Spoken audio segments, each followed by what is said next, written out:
வணக்க மக்களே, welcome to the ஃபென்சர் show. இன்னைக்கு ஷோல நம்ம பார்க்க போகிறது அடலசன்ஸ் அப்படின்ற ஒரு இங்கிலீஷ் வெப் சீரிஸோட ரிவ்யூ. இந்த சீரிஸ் பார்த்தீங்கன்னா நெட்ஃப்ளிக்ஸில் தமிழ் டப்பிங்கோட அவைலபிளாக இருக்குது. மொத்தமாக 4 எபிசோட் தான். ஒரு எபிசோடுமே ஆவரேஜாக 50 மினிட்ஸ் டு 1 hour டியூரேஷன். ஒரு சின்ன சைஸ் சீரிஸ் அப்படின்னே சொல்லுவேன். இந்த சீரிஸ் ஒரு 13 வயசு பையனோட லைஃப் அண்ட் ஃபேமிலியில் நடக்கக்கூடிய சம்பவங்கள் அப்படின்ற மாதிரி காட்டியிருப்பாங்க.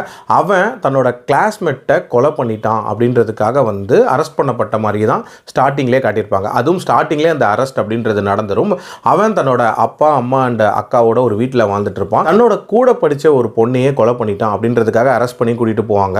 பார்க்குறதுக்கு ரொம்ப அப்பாவியாக இருப்பான். இவன் போய் இதை பண்ணியிருப்பானா அப்படின்ற மாதிரியான ஒரு தோற்றத்தில் தான் இருப்பான். ஆனால் இவன் தான் பண்ணியிருக்கான் அப்படின்ற மாதிரி சொல்லிட்டு ஆஃபீஸர் ஒரு ப்ரூஃப் ஒன்று காட்டுறாரு.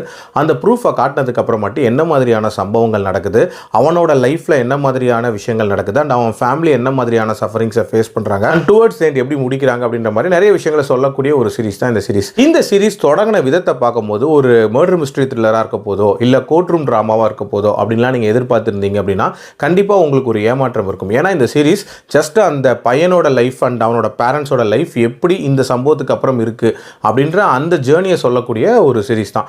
அதுலேயும் அந்த பையனோட அந்த லைஃப்பை ரொம்பவே நீட்டாகவே காட்டியிருப்பாங்க. ஸ்டார்டிங்கில் அந்த அரெஸ்ட்டுக்கு அப்புறம் மட்டும் ரொம்ப பயந்த சுபாவமாக ரொம்ப நடுங்கி இருக்கக்கூடிய அந்த பையன் ஒரு கட்டத்தில் அந்த இடத்துக்கு அடாப்ட் ஆகிட்டு ரொம்ப கம்ஃபர்டபுளாக பேசுகிற மாதிரி நிறைய காட்சிகள் அமைச்சிருப்பாங்க. அண்ட் அவனோட பாயிண்ட் ஆஃப் வியூ அப்படின்றதையுமே ரொம்ப நீட்டாக இதில் சொல்லியிருப்பாங்க.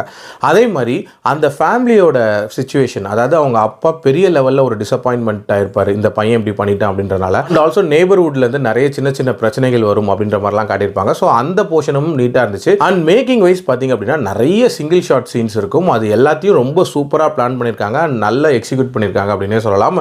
அண்ட் லொக்கேஷன் வைஸ் பார்த்தீங்க அப்படின்னா லண்டனில் ஒரு நெய்பர்ஹுட்டில் நடக்கிற மாதிரியான ஒரு கதை அப்படின்றதுக்கு ஆப்டாகவே இருந்துச்சு. ஓவரால் ஒரு டீசென்ட்டான சீரிஸ் தான். அண்ட் அடல்ட் கண்டென்ட்டை பொறுத்த வரைக்கும் இதில் பேசக்கூடிய ஒரு சில விஷயங்கள்ல அந்த கண்டென்ட் இருக்குமே தவிர மற்றபடி பெருசாக எனக்கு தெரியவே இல்லை. என்னோட ரேட்டிங் இந்த சீரிஸ்க்கு 3.2 out of 5. மீண்டும் அடுத்த விமர்சனத்தில் சந்திக்கிறேன். நன்றி, வணக்கம்.